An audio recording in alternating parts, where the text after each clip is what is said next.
maglilingkod sa bawat Pilipino at magbibigay ng tamang impormasyon para sa tahimik at maayos na Pilipinas. Police News Network, alagad ng batas, tagapagtaguyod ng balitang pulis, sandigan ng mamamayan, patnubay ng katotohanan. Kampo Krame, maghahatid ng pinakahuling kaganapan at nagbabagang balita. Ito ang PNN Police News Network. At ngayon, ang inyong mga tagapagbalita. Magandang araw, Bagong Pilipinas. Kami ang inyong alagad ng batas, tagataguyod ng Balitang Pulis, Patrolman Don Brosas. At Patrolwoman Mary Grace Artizuela mula sa PNP Anti-Cybercrime Group. Maghahatid sa inyo ng tamang balita, kwento ng pulis at serbisyo para sa mamamayan. At ito ang PNP News Online. Ang pangunahing balita ng Police News Network. Alagad ng batas, tagataguyod ng Balitang Pulis.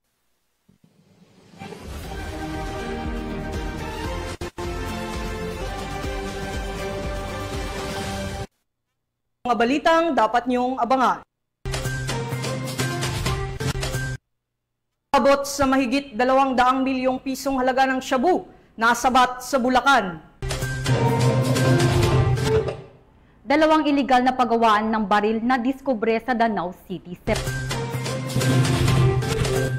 At lalaki, kalaboso ng PNP Highway Patrol Group sa kasong karnaping.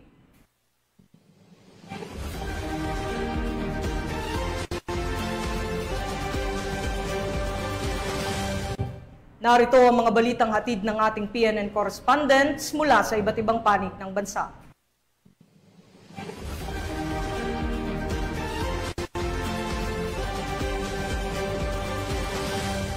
Simulan natin ang balita mula sa bahagi ng Luzon.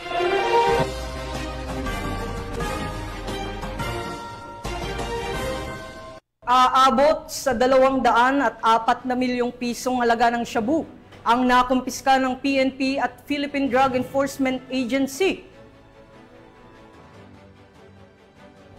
Mula sa 3 high-value targets sa isinagawang buy-bust operation sa Bulacan. Tuloy-tuloy naman ang pambansang pulisya sa pagpapaigting ng kampanya kontra iligal na droga para sa mapayapa at ligtas na pamayanan. Ibabalita yan ni Patrolwoman Pearl Cristalin Javier. Ang 3 high-value target matapos masabat sa kanila ang tinatayang 30 kilo ng hinihinalang shabu na nagkakahalaga ng 204 million pesos sa isinagawang buy-bust operation sa Payogi Leisure Hub, Old Barrio Road, Barangay Minuyan, Norzagaray, Bulacan. Pinangunahan ng Philippine Drug Enforcement Agency Special Enforcement Service sa pamumuno ni Bobby Marcelino, Team Leader, PIDEA Regional Office 3, San Jose del Monte City Police Station at Norzagaray Municipal Police Station sa ilalim ng pamumuno ni Police Brigadier General Jean S. Fajardo, Regional Director ng Police Regional Office 3. Kinilala ang mga naarestong suspect na sina alias Jessie, 44 anyos, construction worker, alias Jess, 21 anyos, na kapwa mula sa Cavite, at alias Tina, 36 anyos, na residente ng Quezon City. Nasamsam sa mga suspect ang 30 transparent vacuum-sealed plastic bag, isang black Toyota Fortuner at ang susi nito, isang cellphone, passport, driver's license, 2 wallet at 1,000 pesos bilang buy-bust money. Nahaharap ang mga akusado sa kasong paglabag sa Section 5 and 11 ng RA 9165 o ang Comprehensive Dangerous Drugs Act of 2002 at kasalukuyang nasa kustodiya ng otoridad para sa dokumentasyon at wastong disposisyon. Ang matagumpay na operasyon ay bunga ng pagtutulungan ng iba't ibang ahensya at ng kapulisan upang sugpuin ang pagpapalaganap ng ilegal na droga at ang mga sangkot sa pagbebenta at paggamit nito. Tinitiyak ni Police Brigadier General Fajardo na magpapatuloy ang maigting na kampanya laban sa ilegal na droga upang mapanatili ang kapayapaan at kaayusan sa komunidad bilang bahagi ng hangaring makamit ang isang bagong Pilipinas. Mula dito sa Bulacan Police Provincial Office, ako ang inyong PNN correspondent, Patrolwoman Pearl Cristalin Javier, alagad ng batas, tagataguyod ng Balitang Pulis. Maraming salamat, Patrolwoman Javier. Samantala, hindi na nakapalagpa ang isang lalaki matapos siyang maaresto ng mga operatiba ng pulisya sa Monreal, Masbate dahil sa paglabag sa Republic Act 10591 o ang Comprehensive Firearms and Ammunition Regulation Act at sa ipinatutupad na COMELEC gun ban kaugnay sa katatapos na halalan. Patrolwoman Geraldel Luterte sa balita. Isang lalaki sa Barangay Famoso, Monreal, Masbate dahil sa paglabag sa Republic Act 10591 o ang Comprehensive Firearms and Ammunition Regulation Act kaugnay ng umiiral na COMELEC gun ban alinsunod sa Resolution Number 11067. Kinilala ang suspect sa alias na Mike, 31 taong gulang, binata, isang caretaker at residente ng Sitio Kaonggo, Barangay Rizal, Monreal, Masbate. Batay sa ulat, nakatanggap ng tawag ang Monreal Municipal Police Station hinggil sa isang kaguluhan sa lugar. Agad rumisponde ang mga tauhan ng pulisya at pagdating sa pinangyarihan ng insidente ay inabutan nilang nasa kustodiya na ng opisyal ng barangay ang suspect. Isinuko ng barangay ang suspect sa mga otoridad kasama ang na-recover na isang caliber 45 Colt MK4 pistol at isang magazine na may lamang 2 bala. Dinala sa Monreal FPS ang suspect at ang mga nakumpiskang ebidensya para sa kaukulang dokumentasyon at pagsasampa ng kaso sa paglabag sa RA 10591 at COMELEC gun ban. Muling pinaalalahanan ng pamunuan ng Masbate Police Provincial Office ang publiko na mahigpit na sundin ang mga umiiral ng batas upang maiwasan ang mga insidenteng katulad nito.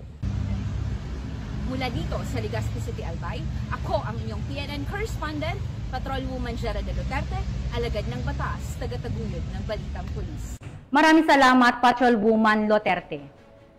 Sa kulungan ng kinantungan ng isang lalaki matapos mahuli sa isinagawang intel-driven operation ng PNP Highway Patrol Group dahil sa kasong karnaping. Tinutukan niya ni Police Corporal Adelord Diaros. Kulungan ang bagsak ng isang suspek sa kasong karnaping sa ilalim ng Republic Act No. 10883 or the New Anti-Carnapping Act of 2016 nang magsagawa ng manhunt operation ang Regional Highway Patrol Unit National Capital Region Intelligence Branch sa pamumuno ng kanilang Regional Chief na si Police Colonel Joel B. Hukutan sa kahabaan ng Alabang Zapote Road, Pamplona 1, Las Piñas City noong 18 ng Mayo taong kasalukuyan. Ayon sa impormasyon na galing sa Barangay Information Network o BIN ay napag-alaman na ang suspek ay makikipagkita umano sa kanyang kasintahan sa Balay 1 Apartel. Agad namang nakipag-coordinate ang HPG sa SPD dito na nagresulta sa pag-aaresto ng nasabing suspek. Kinilala ang suspek na si alias Renz, 32 anyos, na taga Lancaster, New City, General Trias, Cavite. Binasahan nga ang suspek ng kanyang karapatan sa salitang kanyang naunawaan at pansamantalang nasa kustudiya ng Regional Highway Patrol Unit NCR Lock-up Jail para sa dokumentasyon at tamang disposisyon habang inaantay ang pagharap nito sa korte. Patuloy naman ang pagkikipag-ugnayan ng HPG sa iba pang PNP territorial units upang masakote ang mga kilalang most wanted person sa Kalakhang, Maynila at matulungan ang mga kababayan nating biktima ng karnaping. Kami ang Guardian of the Highways, ang kakampi nyo sa kalsada na patuloy na magbibigay ng serbisyong HPG. Dahil dito sa ating bagong Pilipinas, ang gusto ng pulis, ligtas ka. At para sa iba pang balitang dala ng serbisyong HPG, tumutok lamang sa aming Facebook page at YouTube channel na Police News Network. Mula sa tanggapan ng kakampi nyo sa kalsada at sa pamumuno ng aming butihing Direktor, Police Brigadier General Eliazar P. Mata, ako ang inyong PNN correspondent, Police Corporal Adelord R. Diaros para sa Police News Network. Alagad ng batas, tagataguyod ng Balitang Pulis. Maraming salamat, Police Corporal Diaros. Nasamsam ang tinatayang ₱250 milyong halaga ng iligal na droga mula sa 2 sospek sa iskinasang buy-bust operation ng mga operatiba ng Southern Police District sa Barangay Lower Bicutan, Taguig City. Patrolwoman Mary Tony Veva sa report. ₱250 milyong halaga ng hinihinalang shabu ang nasamsam sa 2 sospek matapos ikasa ng mga operatiba ng Southern Police District ang buy-bust operation sa Barangay New Lower Bicutan, Taguig City. Nitong May 16 lang, dakong alas 8 ng gabi, nahuli ang sospek na si alias Ryan, 33 taong gulang, nakalista bilang street-level individual. Huli din ang subject sa operasyon na si alias Louie, 44 anyos, kilala bilang high-value individual. Katuwang ng DDEU ang District Intelligence Division SPD at ang Station Drug Enforcement Unit Taguig City Police Station sa pagdakip sa dalawang sospek na ngayon ay nasa kustodiya na ng Taguig City Police Station para sa pagsampa ng kasong paglabag sa RA 9165. Sa operasyon, kuha kay alias Ryan ang humigit kumulang 25 gramo ng hinihinalang shabu, habang 50 gramo naman ang nasabat kay alias Louie. Kasama sa nakuha ang Android cellphone na pinaniniwala ang ginamit sa transaksyon, maliit na brown envelope at buy bust money. Sa kabuuan, umabot sa 510,000 pesos halaga ang nasamsam sa dalawang sospek. Sa direktiba ni NCRPO Regional Director Police Major General Anthony A. Abirin, sa ilalim ng kanyang AAA policy, pinuri ni Acting District Director SPD Police Brigadier General Joseph R. Argiles ang mga operatiba ng Southern Police District sa matagumpay na operasyon kontra illegal droga. Patunay ito ng dedikasyon at kasipagan ng kapulisan sa pagtugon sa banta ng kriminalidad. Tinitiyak din sa publiko na magpapatuloy ang kanilang operasyon upang mapanatili ang katahimikan at seguridad sa buong lungsod. Mula dito sa Southern Police District, ako ang inyong PNN Correspondent, Patrolwoman Mary Tony Veva, alagad ng batas, tagataguyod ng Balitang Pulis. Maraming salamat, Patrolwoman Veva. Kalaboso ang isang lalaki sa isinagawang buy-bust operation sa Valenzuela City matapos maulihan ng 22 gramo ng hinihinalang shabu. Ang report mula kay Patrolwoman Glazel Ann Esperanza. Ang isang 26 anyos na lalaki sa isinagawang buy-bust operation na maoperatiba ng Station Drug Enforcement Unit ng Valenzuela City Police Station sa kahabaan ng Barangay Karuhatan, Valenzuela City matapos mahuli sa aktong pagbebenta ng illegal na droga. Kinilalang suspect na si alias Roberto, isang construction worker. Nasabat mula sa kanya ang 22 grams ng hinihinalang shabu na nagkakahalaga ng 149,600 pesos. Sa ngayon, naharap ang suspect sa kasong paglabag sa Section 5 at Section 11 ng Article 2 ng RA 9165 o ang Comprehensive Dangerous Drugs Act of 2002. Mula rito sa Northern Police District, ako po ang inyong PNN Correspondent, Patrolwoman Glazel Ann Esperanza, alagad ng batas, tagataguyod ng Balitang Pulis. Maraming salamat, Patrolwoman Esperanza.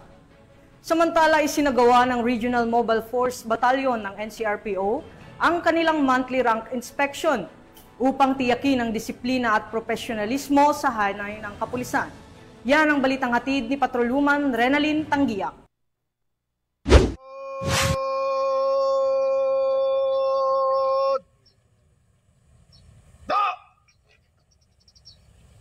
Sa ilalim ng mahigpit na pagsunod sa LOI Tamang Bihis, isinagawa ng Regional Mobile Force Battalion ng NCRPO ang kanilang monthly rank inspection.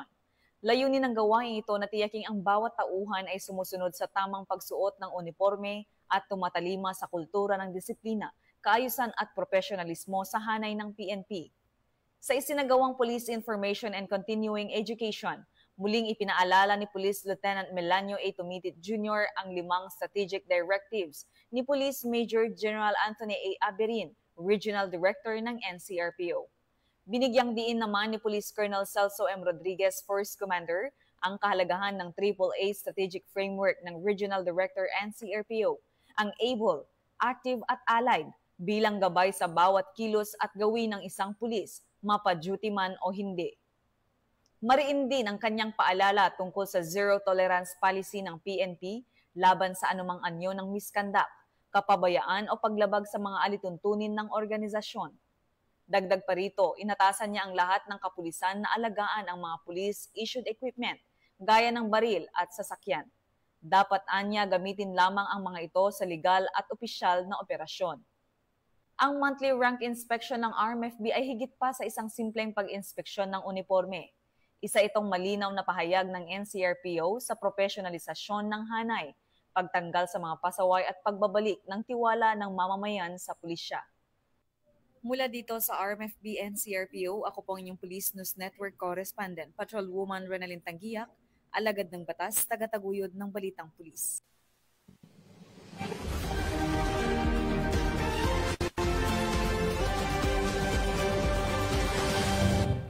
Buong pusong pasasalamat ang ipinaabot ni Chief PNP Police General Romel Francisco Marbil sa lahat ng miyembro ng Philippine National Police dahil sa matagumpay, maayos at mapayapang pagdaraos ng 2025 national and local elections.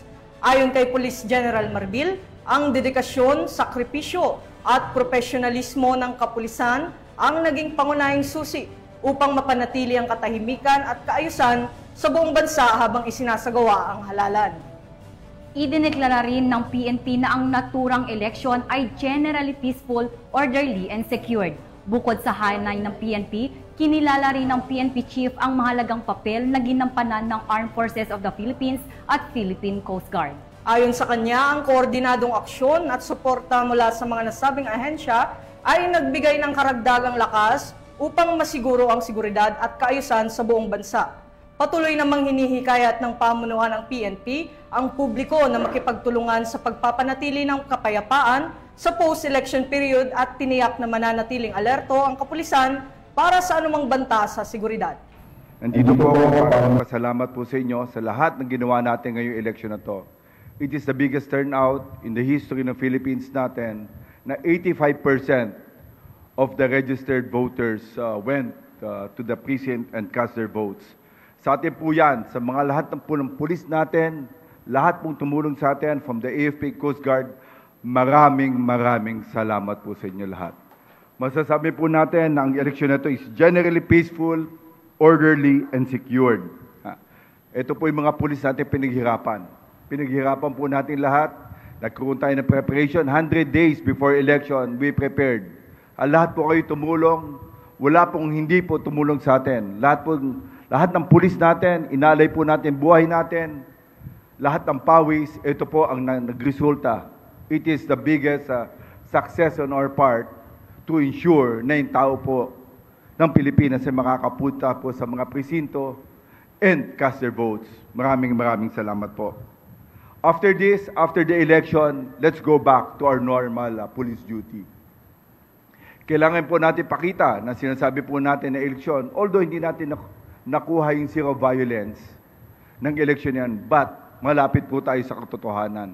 Wala ho major incidents. Kaya pala natin to. Kaya natin kung lahat po tayo nagtutulungan, lahat po natin ng mga commanders natin is going down. With this, pakita po natin sa bayan natin na ang pulis na nakikita nyo, naka-uniforme, ito pong pulis na nagbibigay ng tapat na serbisyo. Ipakita po natin sa mga taong yan. With that, masasabi ko po, kung gagawin po natin, kung magtutulungan po tayo, sigurado, kayang-kaya natin mabawasan ang krimen, kaya po natin masiro ang krimen dito sa Pilipinas. Kaya po natin, magtulungan lang po tayo. With that, maraming salamat po. Panitiliin po natin, ang sinasabi po natin, ang Pilipinas sigtas, ito po yung pangako natin sa ating bayan. Isigaw po natin, sa bagong Pilipinas, ang gusto ng pulis, ligtas ka!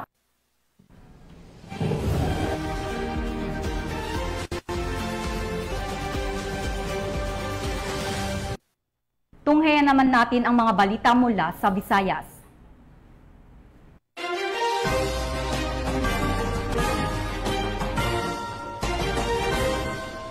Isang malaking tagumpay kontra illegal na droga ang naitala ng Bacolod City Police Office matapos masabat ang tinatayang mahigit 20 milyong pisong alaga ng shabu mula sa dalawang magkahiwalay na buy-bust operation sa naturang lungsod.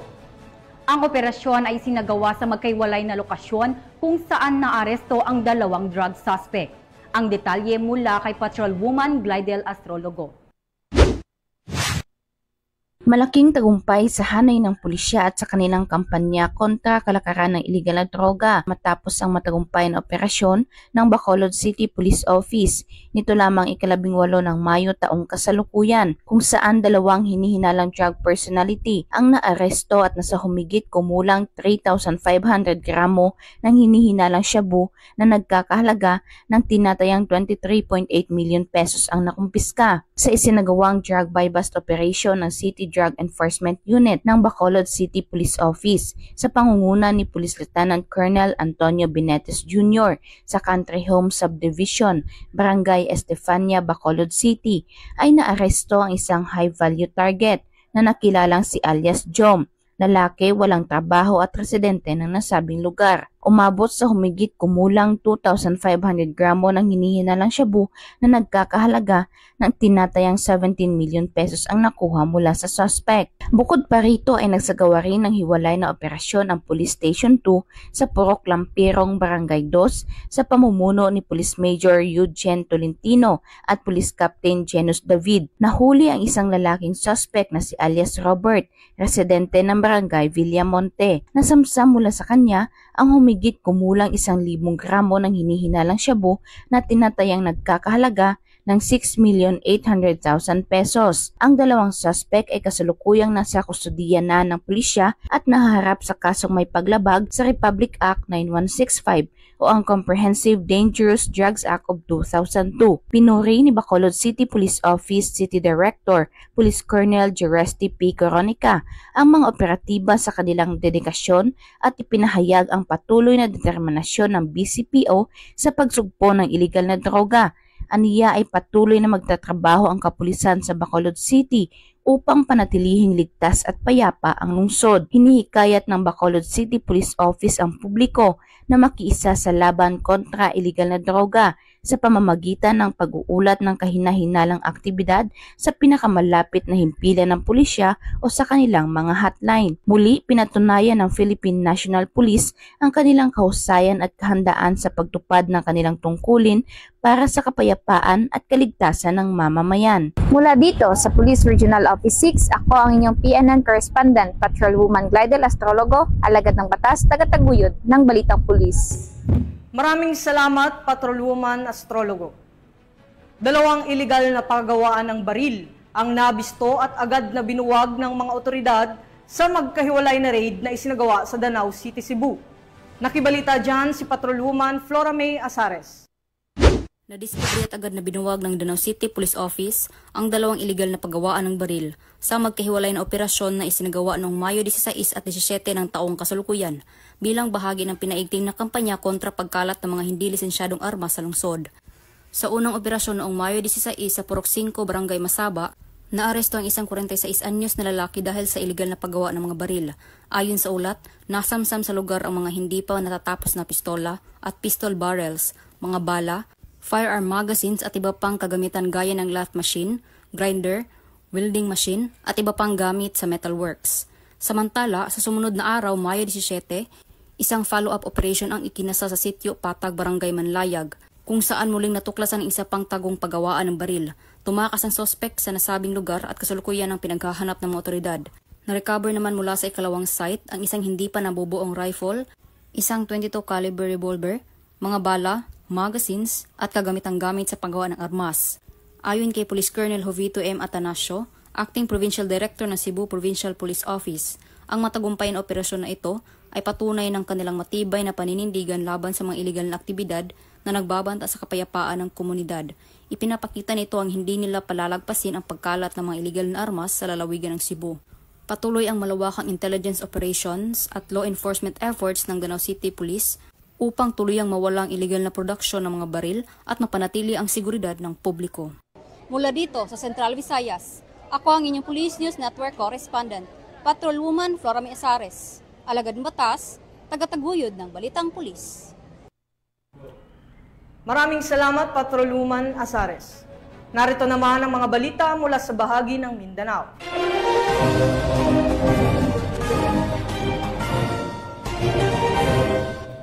Nabuwag ang isang drug den habang naaresto naman ang 3 sospek sa ikinasang anti-illegal drug operation ng mga otoridad sa Bukidnon. Hindi naman titigil ang pambansang pulisya sa pagtugi sa mga taong sangkot sa iligal na droga upang mapanatili ang maayos at ligtas na komunidad. Nakatutok dyan si Patrolwoman Riza Sahonya. Matagumpay na nabuwag ang isang drug den kasabay sa pag-aresto ng 3 individual na mga sangkot sa iligal na droga sa isinagawang anti-drug operation ng PIDEA 10, Bukidnon Provincial Office kasama ang Bukidnon Provincial Drug Enforcement Unit, Bukidnon Provincial Intelligence Unit at mga operatiba ng Valencia City Police Station sa Barangay Poblacion, Valencia City, Bukidnon. Kinilala ng mga otoridad ang tatlong individual na sina alias Alberto, 57 taong gulang, alias Aldrin, 46 na taong gulang at alias Don, 47 taong gulang at mga residente ng nasabing lugar. Sa isinagawang anti-drug operation ng mga operatiba, bandang alas 11 ng gabi ay matagumpay na nabuwag ang isang drug den at pagka-aresto ng mga suspect na nakuha ng hinihinalang shabu na may standard drug price na 47,600 pesos. Naharap ang mga suspect sa kasong paglabag sa RA 9165 o Comprehensive Dangerous Drugs Act of 2002. Mula dito sa Northern Mindanao, ako ang inyong Police News Network Correspondent, Patrolwoman Riza Sahonia, alagad ng batas, tagataguyod ng Balitang Pulis. Maraming salamat, Patrolwoman Sahonia. Personal na ipinaabot ni Police Brigadier General Romeo Macapas, Regional Director ng Police Regional Office BAR, ang mensaheng pasasalamat ni Chief PNP Police General Romel Francisco Marbil sa mga kapulisan sa lalawigan ng Basilan, Sulu at Tawi-Tawi. Ibabalita yan ni Patrolwoman Judy Ann Alibo. Na binalita at ipinaabot ni Police Brigadier General Romeo Juan Macapas, Regional Director ProBAR, ang taus-pusong pasasalamat mula kay Chief PNP Police General Romel Francisco D. Marbil sa mga kapulisan ng Basilan, Sulu at Tawi-Tawi sa mahalagang papel na kanilang ginampanan tungo sa matagumpay at mapayapang halalan 2025, isang araw matapos ang halalan. Pinasalamatan din ni Police Brigadier General Macapas ang mga nagsilbing Special Electoral Boards, Armed Forces of the Philippines, Philippine Coast Guard, mga local government units, civil society organizations, media at mga volunteer groups na naging katuwang ng PNP sa pagbabantay at pagpapatupad ng kaayusan at kapayapaan hanggang matapos ang halalan. Sa pamumuno ni Chief PNP Marbil, ipinahayag ni RD ProBAR ang kanyang labis na kasiyahan sa maagap at masigasig na mga hakbang ng mga kapulisan at binigyang diin ang kanilang dedikasyon sa pagpapanatili ng isang ligtas at maayos na proseso ng halalan. Pinuri din niya ang kanilang tapat na paglilingkod na malaki ang naging ambag sa pagpapanatili ng kapayapaan at kaayusan sa panahon ng halalan. Ang kanyang pagbisita ay nagsilbing pagkakataon upang higit pang mapataas ang moral ng mga kapulisan at muling pagtibayin ang walang humpay na suporta ng PNP sa pagsulong ng ligtas at matiwasay na komunidad sa buong rehiyon ng Bangsamoro. Mula rito sa rehiyon ng Bangsamoro, ako ang inyong PNN Correspondent, Patrolwoman Judy Ann Alibo, alagad ng batas, tagataguyod ng Balitang Pulis. Maraming salamat, Patrolwoman Alibo. Nakisa naman ng PNP sa isinagawang feeding program ng Sangguniang Masang Pilipino International Incorporated para sa mga residente ng isang Gudyaw community sa Davao City. Ang balita mula kay Patrolwoman Berna May Lapus. Isang matagumpay feeding program at pre-consultation activity ang isinagawa nitong Mayo 18 taong kasalukuyan sa Gudyaw Community, Matina, Aplaya, Davao City sa pangunguna ng Sangguniang Masang Pilipino International Incorporated at sa aktibong suporta ng Ikulan Police Station na nagsagawa ng Area Security Operation. Tinatayang mahigit 500 benepisyaryo mula sa komunidad ang nakiisa at tumanggap ng pagkain at pre-consultation kung saan sinuri ang kalusugan ng mga residente at pinayuhan sila ukol sa wastong pangangalaga sa kalusugan. Dili namin mawala sa mga panakat tungod sa mga organisasyon na SLPII tungod kani makatabang ni sila. Ginapangita ko na mo ang mga community na pariyaan sa Gudyaw community na pohon-pohon makatabang na po ni sila po. Inabot naman ni Purok Leader John Erales ang malaking pasasalamat ng mga residente sa mga namuno sa programa. Ang nasabing aktibidad ay nagpatunay na sa sama-samang pagkilos ng non-government organization at kapulisan, posible ang positibong pagbabago sa buhay ng mga nasa laylayan ng lipunan. Dito sa Gudyaw Community, Davao City, ako ang inyong PNN Correspondent, Patrolwoman Berna May Lapus, alagad ng batas, tagataguyod ng Balitang Pulis.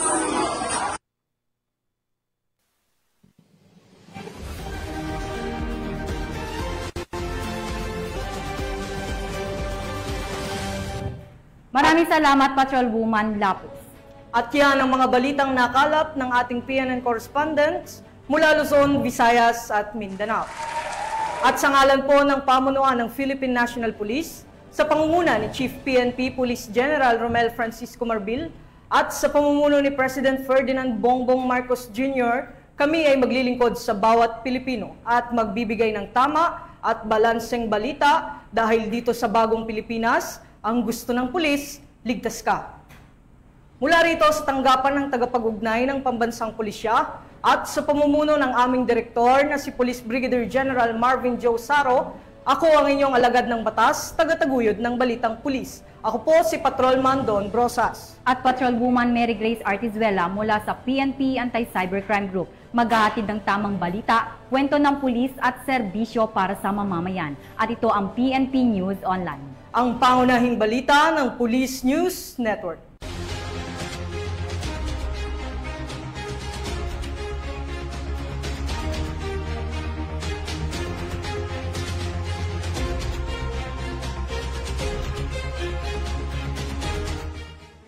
Police News Network, alagad ng batas, tagapagtaguyod ng balitang pulis.